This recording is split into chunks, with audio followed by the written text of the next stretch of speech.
ആകാശവാണി. നമസ്കാരം. പ്രാദേശിക വാർത്തകൾ വായിക്കുന്നത് സോഫിയ ഡാനിയൽ.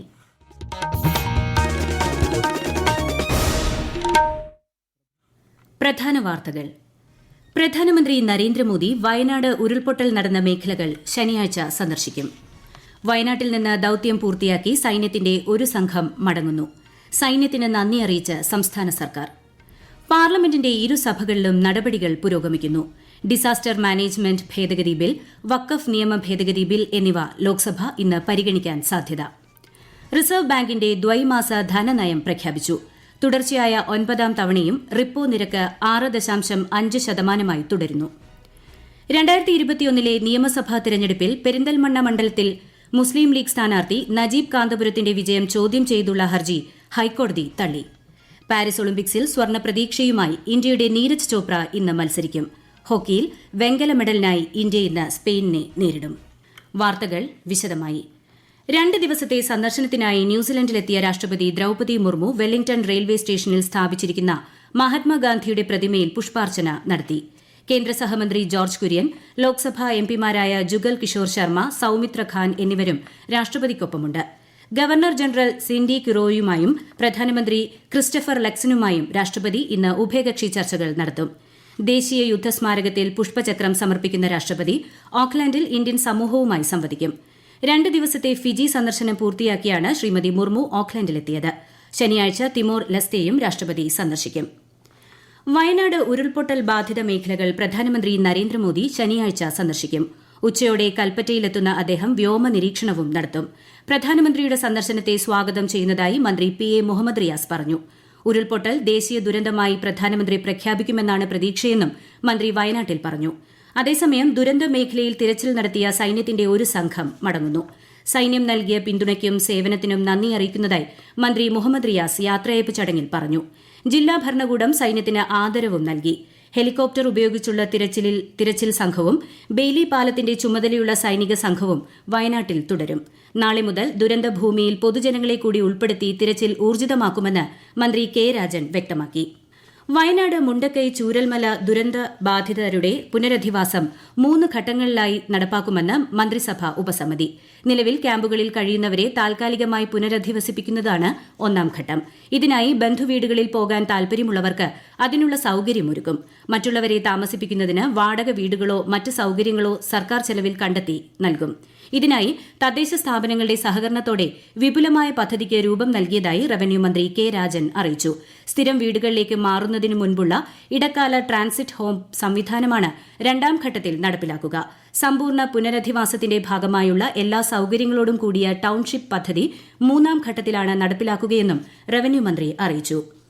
കോഴിക്കോട് വിലങ്ങാട് ഉരുൾപൊട്ടൽ ബാധിത പ്രദേശങ്ങൾ റവന്യൂ മന്ത്രി കെ രാജൻ ഇന്ന് സന്ദർശിക്കും. ഉരുൾപൊട്ടലിൽ മരിച്ച മാത്യു മാസ്റ്ററുടെ വീട്, ദുരിതാശ്വാസ ക്യാമ്പ് എന്നിവിടങ്ങളിൽ മന്ത്രി സന്ദർശനം നടത്തും. വയനാട് ജില്ലയിൽ ഇത്തവണ ശ്രീകൃഷ്ണ ജയന്തി ശോഭായാത്രകൾ ഒഴിവാക്കിയതായി ബാലഗോകുലം. ശ്രീകൃഷ്ണ ജയന്തി ദിവസമായ ഓഗസ്റ്റ് 26-ന് കുട്ടികളും കുടുംബാംഗങ്ങളും ഒരുമിച്ചുള്ള പ്രാർത്ഥനാ സഭകൾ സംഘടിപ്പിക്കും. സംസ്ഥാനത്താകെ ആർഭാടങ്ങൾ ഒഴിവാക്കി ഭക്തിസാന്ദ്രമായിട്ടായിരിക്കും ശോഭായാത്ര. കവളപ്പാറ ഉരുൾപൊട്ടൽ ദുരന്തത്തിന് ഇന്ന് 5 വർഷം. ആകാശവാണി മലപ്പുറം ജില്ലാ പ്രതിനിധി സുരേഷ് ബാബു തയ്യാറാക്കിയ റിപ്പോർട്ടിലേക്ക്. 2019 ആഗസ്റ്റ് 8-ന് പെയ്ത തോരാമഴയിൽ പുഴകളും തോടുകളും നിറഞ്ഞൊഴുകിയ ആ രാത്രിയിൽ 8 മണിയോടെ മുത്തപ്പൻ മലയുടെ ഒരു ഭാഗം കുത്തിയൊലിച്ചെത്തി കവർന്നെടുത്തത് കവളപ്പാറ എന്ന ഗ്രാമത്തെയായിരുന്നു. 59 ജീവനുകൾ നഷ്ടമായി. ഇന്നും കണ്ടെടുക്കാനാകാതെ 11 പേർ മണ്ണിനടിയിൽ എവിടെയോ ഉറങ്ങുന്നു.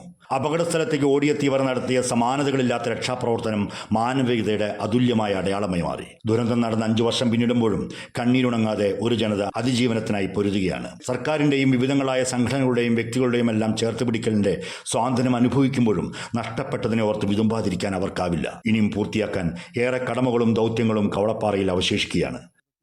വയനാട്ടിലെ പുത്തുമലയിലും ഇതേ ദിവസം ഉരുൾപൊട്ടലിൽ 17 പേർക്ക് ജീവൻ നഷ്ടപ്പെട്ടിരുന്നു. പാർലമെന്റിന്റെ ഇരുസഭകളിലും നടപടികൾ പുരോഗമിക്കുന്നു. ഡിസാസ്റ്റർ മാനേജ്മെന്റ് ഭേദഗതി ബിൽ ലോക്സഭ ഇന്ന് പരിഗണിക്കാൻ സാധ്യതയുണ്ട്. കേന്ദ്ര ആഭ്യന്തരമന്ത്രി അമിത്ഷായാണ് ബിൽ അവതരിപ്പിക്കുക. ഇതുകൂടാതെ വഖഫ് നിയമ ഭേദഗതി ബില്ലും ഇന്ന് ന്യൂനപക്ഷകാര്യമന്ത്രി കിരൺ റിജിജു ലോക്സഭയിൽ അവതരിപ്പിക്കും. രാജ്യസഭയിൽ വിനേഷ് ഫോഗട്ട് വിഷയത്തിൽ കേന്ദ്രമന്ത്രി JP നഡ്ഡ സംസാരിച്ചു. വിനേഷിനൊപ്പം രാജ്യം മുഴുവനുമുണ്ടെന്ന് അദ്ദേഹം പറഞ്ഞു. പണപ്പെരുപ്പത്തിലും വികസനത്തിനായി വിലസ്ഥിരത ഉറപ്പുവരുത്താനാണ് റിസർവ് ബാങ്ക് ശ്രദ്ധ കേന്ദ്രീകരിക്കുന്നതെന്ന് reserve bank governor Shaktikanta Das. Reserve ബാങ്കിന്റെ ദ്വൈമാസ ധനനയം പ്രഖ്യാപിക്കുകയായിരുന്നു അദ്ദേഹം. തുടർച്ചയായ 9ാം തവണയും റിപ്പോ നിരക്കിൽ മാറ്റമില്ല. 6.5% തുടരും. പണപ്പെരുപ്പം 5% മുകളിൽ തുടരുന്നതിനാലാണ് റിപ്പോ നിരക്കിൽ മാറ്റം വരുത്താത്തത്.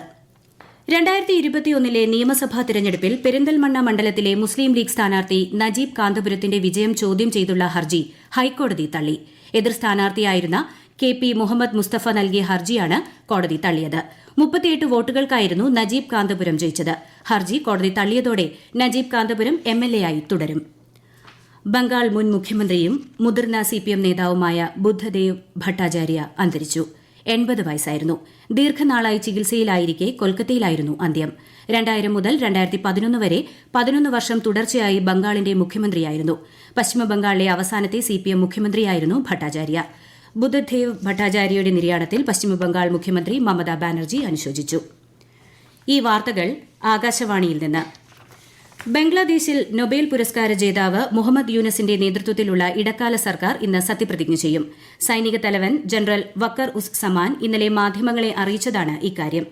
രാജ്യം എത്രയും വേഗം പൂർവ്വസ്ഥിതിയിലെത്തുമെന്ന് പ്രതീക്ഷിക്കുന്നതായും അദ്ദേഹം പറഞ്ഞു. ഇന്ന് ക്വിറ്റ് ഇന്ത്യ ദിനം. സ്വാതന്ത്ര്യത്തിനായുള്ള പോരാട്ടത്തിലെ സുപ്രധാന നീക്കമായിരുന്നു ക്വിറ്റ് ഇന്ത്യ മൂവ്മെന്റ്. ഓഗസ്റ്റ് വിപ്ലവമെന്നും ക്വിറ്റ് ഇന്ത്യ ദിനം അറിയപ്പെടുന്നു. ഇന്ത്യൻ സ്വാതന്ത്ര്യത്തിനു വേണ്ടി നടന്ന അവസാനത്തെ ബഹുജന മുന്നേറ്റമെന്നും ഇതിനെ വിശേഷിപ്പിക്കാം. ക്രിപ്സ് മിഷൻ പരാജയപ്പെട്ടതിനെ തുടർന്നാണ് ബ്രിട്ടീഷുകാർ എന്നേക്കുമായി ഇന്ത്യ വിടുക എന്ന മുദ്രാവാക്യവുമായി മഹാത്മാഗാന്ധി 1942 ക്വിറ്റ് ഇന്ത്യ സമരത്തിന് തുടക്കമിട്ടത്. അഖിലേന്ത്യാ കോൺഗ്രസ് കമ്മിറ്റി പ്രമേയത്തിന് ഓഗസ്റ്റ് 8 അംഗീകാരം നൽകുകയും ഓഗസ്റ്റ് 9 മഹാത്മാഗാന്ധിയുടെ നേതൃത്വത്തിൽ ക്വിറ്റ് ഇന്ത്യ സമരം ആരംഭിക്കുകയും ചെയ്തു. രാജ്യത്തെ ഓഹരി വിപണികൾ നഷ്ടത്തിൽ. ബോംബെ ഓഹരി സൂചിക സെൻസെക്സ് 305 പോയിന്റ് താഴ്ന്ന് 79,166-ലും ദേശീയ ഓഹരി സൂചിക നിഫ്റ്റി 106 പോയിന്റ് ഇടിഞ്ഞ് 24,191-ലും വ്യാപാരം പുരോഗമിക്കുന്നു. സ്വർണ്ണവിലയിൽ മാറ്റമില്ല. പവന് 50,800 രൂപയും ഗ്രാമിന് 6,350 രൂപയുമാണ് ഇന്നത്തെ വില. പാരീസ് ഒളിമ്പിക്സിൽ സ്വർണ്ണ പ്രതീക്ഷയുമായി ഇന്ത്യയുടെ നീരജ് ചോപ്ര ഇന്ന് മത്സരിക്കും. പുരുഷന്മാരുടെ ഗുസ്തിയിൽ 57 കിലോഗ്രാം വിഭാഗത്തിൽ അമനും വനിതകളുടെ ഇതേ വിഭാഗത്തിൽ അൻഷുവും ഇന്ന് മത്സരിക്കും. ഹോക്കിയിൽ വെങ്കല മെഡലിനായുള്ള പോരാട്ടത്തിൽ ഇന്ത്യ ഇന്ന് സ്പെയിനിനെ നേരിടും. അത്ലറ്റിക്സിൽ 100 മീറ്റർ ഹർഡിൽസിൽ ജ്യോതിയും വനിതകളുടെ ഗോൾഫിൽ അതിഥി അശോകും ദീക്ഷ ധാക്കറും ഇന്ന് മത്സരത്തിനിറങ്ങും. തമിഴ് മാതൃഭാഷയായിട്ടുള്ള കേരളത്തിലെ വിദ്യാർത്ഥികൾക്ക് വേണ്ടി മലയാളം കോഴ്സുമായി കേരള സർവകലാശാല. ഇതിനോടകം 1000-ഓളം കുട്ടികളാണ് മലയാളം കോഴ്സ് പൂർത്തീകരിച്ചത്. ഇടുക്കി ജില്ലാ പ്രതിനിധി രതീഷ് കൃഷ്ണ തയ്യാറാക്കിയ റിപ്പോർട്ട്.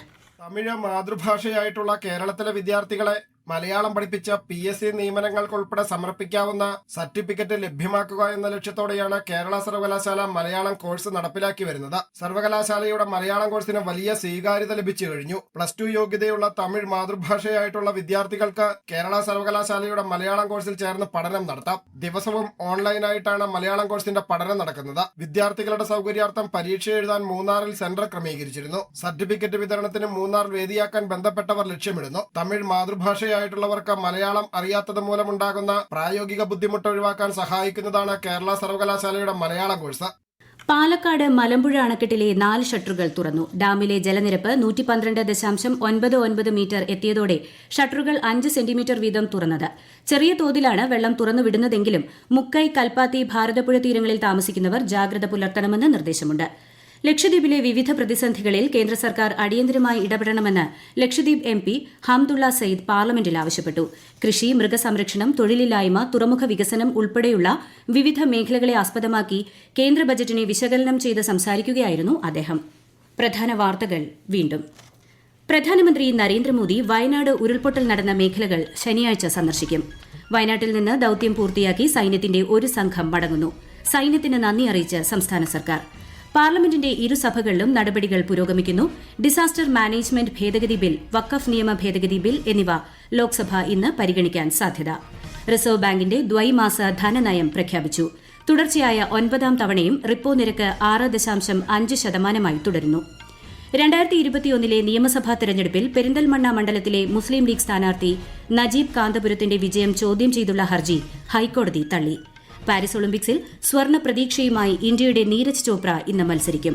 ഹോക്കിയിൽ വെങ്കല മെഡലിനായി ഇന്ത്യ ഇന്ന് സ്പെയിനിനെ നേരിടും.